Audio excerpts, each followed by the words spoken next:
Hey everybody, this is Tracy, and we're here for another edition of A View from Tracy's Point, and we are here to recap Being Mary Jane Season 4, Episode 20, which is also the season finale, and this episode was titled Feeling Tested.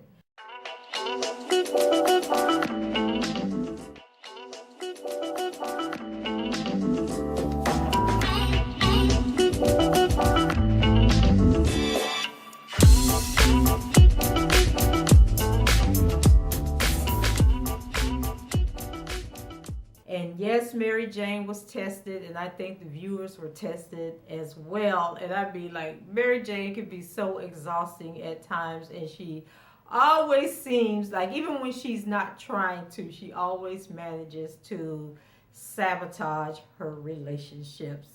So right off the bat, we have the similarities in TV shows, and you know it wouldn't be A View from Tracy's Point if I didn't point out to you guys how these shows be having the same things going on. So, in this finale, so if you watch the season finale of Insecure, then you know that the show ended where Issa and Lawrence were saying goodbye to each other, and then Issa has like this I don't know, you can't say it's a dream because she was wide awake, but she was wishful thinking that Lawrence had got down on his knees and proposed to her, and then they got married and ended up having children, and they had like this, happily ever after thing going on. So why does Being Mary Jane open up with something extremely similar to that? And so she's dreaming that her and Justin have gotten married and that they still work together and have this great work relationship, and they also have two children. And I think in Insecure they had two children. And so they're out with their kids one day when Mary Jane spots Kara, and so Kara's walking up the sidewalk or something, and she looks over at Mary Jane, and roll her eyes like, you heifer, you stabbed me in the back, I hate you, and I'll never speak to you again. And so then Mary Jane, she's jarred awake after, Kara gives her the deadly eye.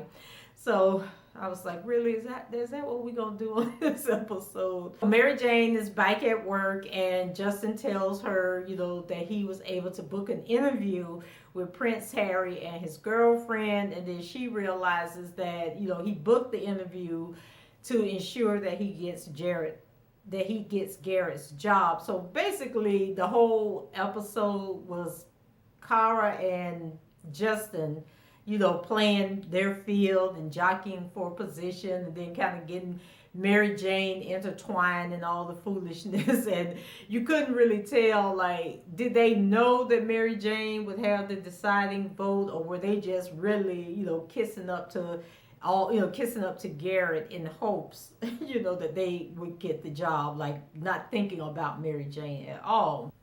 So then Kara walks up and tells Mary Jane that they're still doing her special about black women, but it will be a GDU segment instead of a, primetime special. So I'm like, that doggone special getting smaller and smaller and smaller for Mary Jane. After a while, it's going to be non-existent. And so she says that instead of, bringing in this big name person, that it'll be like a panel setting like they have for The View and The Real and The Talk, all of these talk shows that they have. So Mary Jane doesn't think that Garrett will go for it, but Kara says that, she will convince him to move forward with it, since the special would captivate, I think what did she say? Because the special would capitalize off of Jordan Peele's new movie about black women, and then also Mary Jane's personal life. And so Mary Jane seems to be impressed by this, so we'll see where it goes.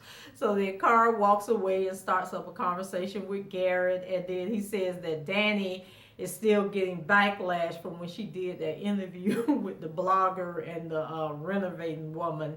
So they have really turned on Danny, and Danny is feeling the pressure, and she doesn't like how it feels. So Danny's upset, that she has to backtrack from the statements, that she made regarding the blogger who, works with the Muslims and everything. And so the conservative media, makes this a hot topic. So Danny can't win no matter what she does. So then later on, Mary Jane and Justin are talking, and he's kind of excited because he done got into Aaron's good graces, and Aaron says that he's going to vote for him for Garrett's job, and he's in a good spot, with the Prince Henry. Is it Henry or Harry? With the Prince Harry interview. So Mary Jane questions, what he would do if he doesn't get the job. And so he go over, his potential votes and realize that, it's going to be a tie. I think it's 5 people total, and 2 are going to vote for Cara, and they think 2 will vote for Justin. And then it'll be the 5th person that'll have to break the tie. He says, but he's convinced that he's going to get the job. So all this pressure on Mary Jane has her smoking weed. And I don't recall ever seeing Mary Jane smoke weed in any other seasons before, but there she is with Aaliyah and Ty, and they laid back at her apartment and they getting high. I'm just like, where do they do this at? Like, have times changed so much that the star anchor of a television show, a nationally syndicated television show, would be getting high with her hairstylist and the PR person?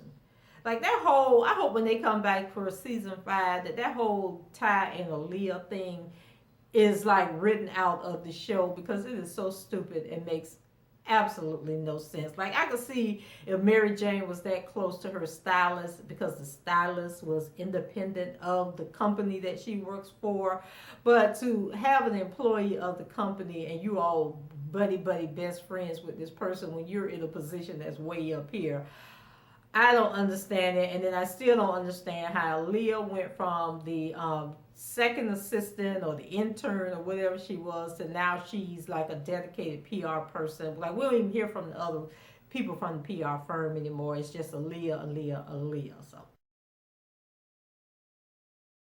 we have Cara and Mary Jane, and they're discussing the special some more. And Cara tells Mary Jane that if she gets the job, that her ex-husband has agreed to move to New York with the kids. And Mary Jane was like, really? Like, he's going to come to New York? And so I'm just getting this feeling like they are just playing Mary Jane like a fiddle, and she don't know which way to turn, like who's telling the truth or what. Then we have a scene where Cara and Orlando, they go out to eat, and he's not very talkative, so she realizes that he's having second thoughts about retiring from baseball, and uncertain about his future in broadcasting, because Cara's not going to be there to hold his hand. And so he lets her know that he's meeting with the new co-host for his show, but he doesn't think that the lady likes him, that she's not a big fan of his, and thinks that he's just a dumb jock. But then Cara, to kind of help him along and make him, realize that he's just overthinking everything, she suggests that he invite the girl, I think her name was Connie, that he invites her to the retirement party, to break the ice, and they get to know each other like on a playing field where there's other people involved, and she gets to know his family and people that he's close to, and that should help smooth things out. So then Mary Jane and Cara are with Garrett and the rest of the team, and they're talking about the special. And then they're kind of like, going back and forth how they do in those meetings where they're not sure that it's a good idea and that it's going to work. But then Justin comes to the rescue and says that, he thinks that it's a great idea and that it's going to hit their demographic. It's going to hit their targeted demographic of females. And then Garrett, his wishy-washy self, agrees to give it a shot and credits Justin, for arguing it well. And so he asks Cara, to package the segment to appeal to the widest possible audience. Like, we ain't going for the black women, the Latino women, or the white women. We want all women to be included, in this segment. Cara tells Mary Jane that she knows that Justin spoke up for her for the special to advance himself, and so Mary Jane disagrees. And Justin later tells Mary Jane that he took up for the special because it would be a good look for Mary Jane's career, and he ain't thinking about Cara or that position. So then Mary Jane tells him that he's fighting hard to get Garrett's job, but Justin says he's focused on their advancement as a couple. He's like, I'm fighting hard for us, but now Mary Jane, the pressure is on. So she is just like, okay, like, I know it has to feel like they playing ping pong with her emotions at this point. So Justin also reveals that he was offered a job as a producer to produce a political show, but he turned it down because he would have to move to Los Angeles and he doesn't want to leave Mary Jane because he believes that they have something real. And he tells her that he would probably have to move if Kara gets the job because he doesn't think that, he would feel welcomed at GDU anymore, or that Garrett would want to keep him around if he doesn't get his old job. So Mary Jane has another dream. So with this dream is that she voted for Cara over Justin, and then they receive like an Emmy, thanks to Cara, and they're out celebrating and everything. And then she later sees Justin with a little boy, and they're at a candy shop, and then she wakes up. So I was just like, okay, Mary Jane, was that y'all's son in the dream and Justin divorced you from the earlier dream? Like, honey, the pressure is on for Miss Mary Jane, and I would not want to be in her shoes at this point. And so when Mary Jane woke up, Justin was actually at the apartment. I guess Justin then just moved in because he's always at Mary Jane's apartment. So he comes bebopping into the room and shows her a photo. And so she's like, what is this? And he's like, it's our new condo at Necker Island. And remember, Necker Island is where the Obamas, I think it's up in is it the Hamptons? No, Martha's Vineyard. It's up in Martha's Vineyard. And that's where the Obamas vacation at. And Mary Jane, wanted them to vacation there. And it was going to be like $30,000 a week. And she was sitting there like, I, went from not wanting to spend $30,000 on the vacation to now you done spent 7 figures to buy this place for us. But he lets her know that, her and Tiffany got into his head. He wants to give her the world and everything, that she wants, and that this is part of it, that they're going to spend that money and they're going to have fun. So y'all know Mary Jane like that. So Justin probably got busy that night. So then the next day at work, Mary Jane asked Aaliyah and Ty, like, how bad would it look if she chose Justin? So they was like, oh my Lord, girl, like, we would be so glad when this whole thing is over with and one of them get that job so you can stop talking about it. So then Danny pulls Mary Jane aside and says that she wants, how does she regain her credibility with her followers? Like, this whole thing with the blogger has just blown up in her face and she's losing her followers. She don't know what she want to do, and she got to have integrity. She likes her job. So you can tell that Danny is starting to mature and realize that she's more than this person that's on YouTube or social media, that this is a great opportunity that she's been given, to be an anchor and a journalist. And so now she's like trying to figure out how does she move into this new realm of reality and keep the followers. But then Mary Jane was like trying to explain to her that you're on a whole nother platform, and so you don't need to worry about those social media followers, because if you do your job and you do it right, you're going to gain a new following. And so, she was telling her that basically you got to think about yourself and build up the career that you want to have. And so then Mary Jane, was in a very generous mood, because then she invited Danny to be on the panel for the show that she was doing. So before Danny walks out, she drops a little seed for Mary Jane and tells her that she heard that Mary Jane has a vote in Garrett's replacement. And then Mary Jane was like, wait, what? What? How did you hear that? Where did you hear that at? But it was so obvious that Mary Jane was lying when she denied it. But then Danny lets her know that she heard Aaron and Justin talking about it. And then Mary Jane says, no, I don't have a vote. And I don't know why they would have been saying that. So it's the day of Mary Jane's special. And so it was, I think it was 2 black women, and then it was like a Hispanic woman, and then I guess Danny was the white one. Well, actually there were 3 black women when you include Mary Jane. So this doggone conversation, it bothered me, because basically they were talking about the decline in marriage rates, and then it turned to women can be mothers and career women and don't need a man. And so now I believe that women don't need a man, and if you want to go off and do your career and do your life and live for you, that is exactly what you should do. But when it comes to having children without a man, I take issue with that, because I'm a single parent, and I didn't ask to be a single parent. Well, I guess I did because I was single and having sex and I got pregnant and had children.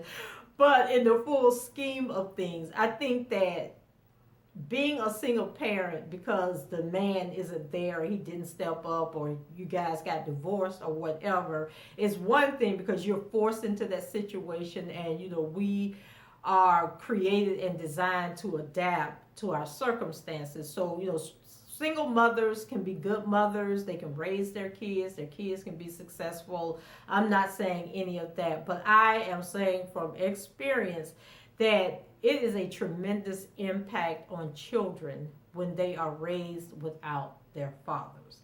And no matter how smart they are, what a great life you provide for them, how far they go in life, children always bear that scar of not having their fathers in their lives. And then I think I was talking to you guys before when I was doing the survivor's remorse video about my youngest daughter and how her dad lives right up the street, but they don't really have a close relationship. Like if she calls him, he'll come and he may or may not do whatever it is that she wants him to do. But as far as that, talking on the phone all the time, hanging out together, they don't have that relationship, and it really bothers her. Like whether she admits it or not, it bothers her. So to hear these, highly educated women sitting up there on that panel, and Mary Jane is pushing the whole thing, because it wasn't the whole panel saying that they think that they could. That the world would be great without me. And Mary Jane was really pushing it that, she can have the career, she can have the children and all this stuff without a man. And I'm sitting there like, first of all, who wants to be going to a sperm bank getting random sperms from somebody you don't know? You don't know nothing about them. You don't know anything about their family history. There could be some mental illness in their family. There could be like a history of cancer. Like you don't know anything about these people that you are getting their sperm to create this child with. And then it's hard getting to know a person that you actually met in person, but at least there are some signs there. And if you take your time and get to know the person, then the things that you need to know will eventually come out. If you take your time and actually get an introduction to the mother and the sisters and brothers and the rest of the family, you can figure some things out. But when you go to a sperm bank, you know nothing about this person. You don't know if they're good looking, if they ugly, if they tall, short, dumb, stupid, you don't know. And so I just think that is just so, I don't know, it just grosses me out to think about that. So then Danny was sitting there, and Danny was just like, she was like that girl who was invited to the party, and she just happened to be there. She had nothing to say. She was sitting there like, wow, this is amazing being on this panel with these women of color. And I am just so fascinated that I've been a racist all these years and that these women are really great. Like that is the look that Danny had on her face. So then Cara had to tell Mary Jane, get Danny involved in the conversation because she ain't talking. So then this stupid Danny, when she does get into the conversation, whatever she said didn't have much meaning. And I think she was like, I can't remember what she said, but then when Mary Jane started talking about, how she can have a career and build a family and she can do all this without a husband, then Danny was like, well, sounds to me like, she says, well, how would Justin feel about this? Because sounds to me like you about to get him out of your life. And then Mary Jane was like, oh, that's not what I'm saying. So then the camera goes back to Justin and Cara. So Cara was standing there like, oh my God, like I want to look at Justin and see what his expression is, but I'm scared to look over there. Then later on, Justin tells Mary Jane that he's not upset about what was said on the panel, and he tells her that he loves her, and Mary Jane, asks how long he's known that he had the vote. And then Justin denies it. I mean, he adamantly denies it and says that Aaron didn't tell him that. But then he flips the script and was like, okay, so how long did you know that you had a vote and didn't tell me? And so then, it's that tension there. So that tug of war going on. And I was like, okay, is Justin telling the truth that he didn't know that Mary Jane had that vote? Because I wasn't convinced 100% that he didn't know. And then the way he flipped the script on her was so typical of how men play, underhanded and low down like that. So You guys let me know if you believe Justin didn't know, or like what was the deal with that whole situation. So the argument ends with Justin making it clear that he's upset that Mary Jane still doesn't trust him even after he's done so much for her, like buying the condo and helping her, get the segment on the show. Like everything he's done it for her and to help her and like to build them up to be this power couple.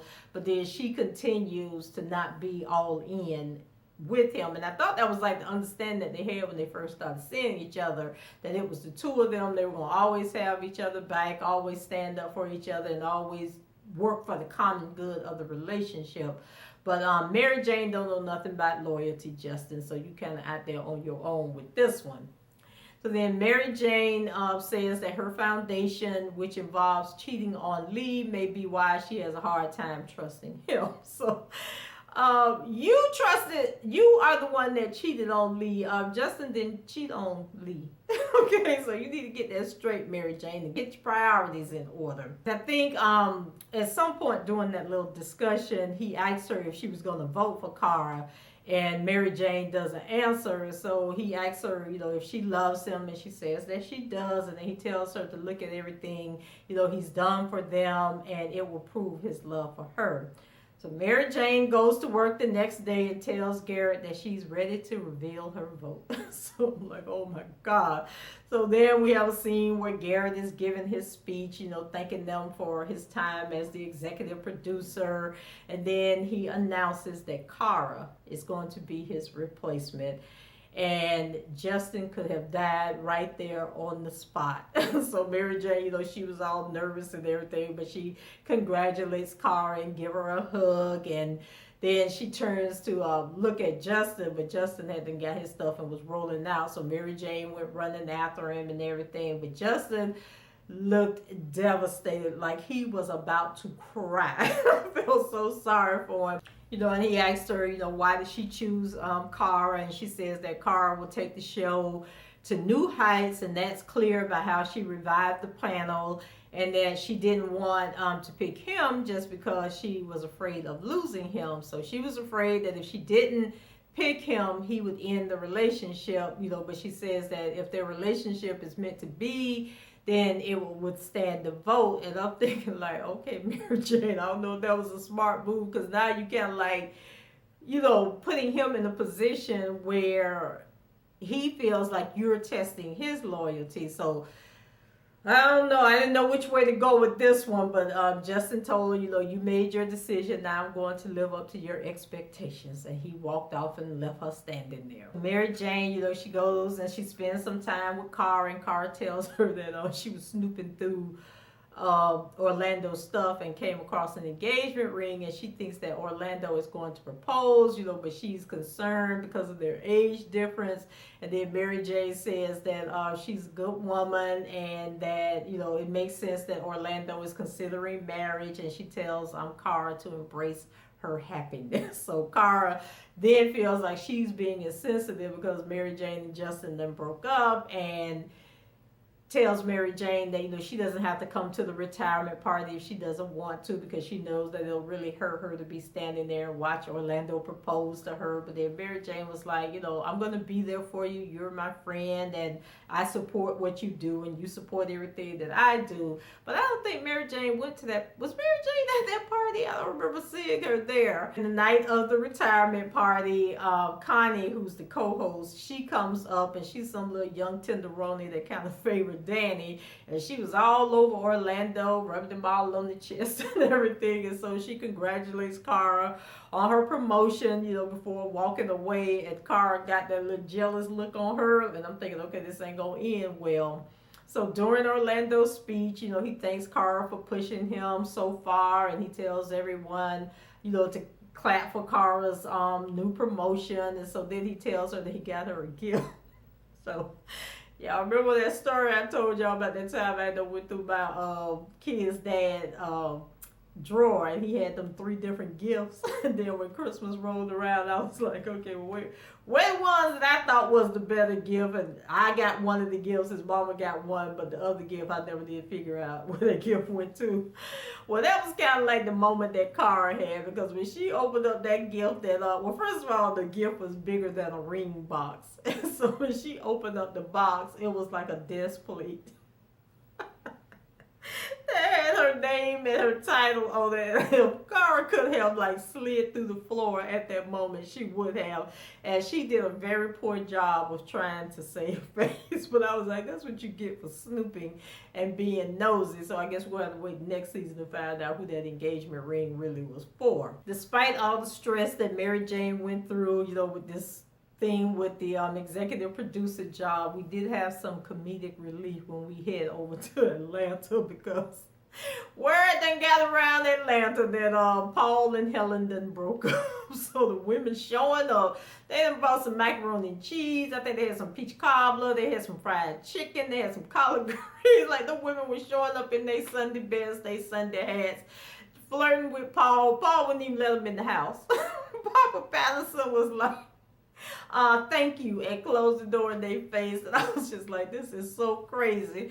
So Patrick and Niecy, they're hopeful that their parents are going to get back together, or Niecy's grandparents and Patrick's parents are going to get back together. And then another woman shows up, this lady named Constance, so she comes to bring more food. And then Papa Patterson was like, hey, this is ridiculous. But then I know he had to be feeling kind of good. Even though he was sad during the episode and missing Mama Helen, I know his ego had to be boosted up by the fact that these women were coming after him.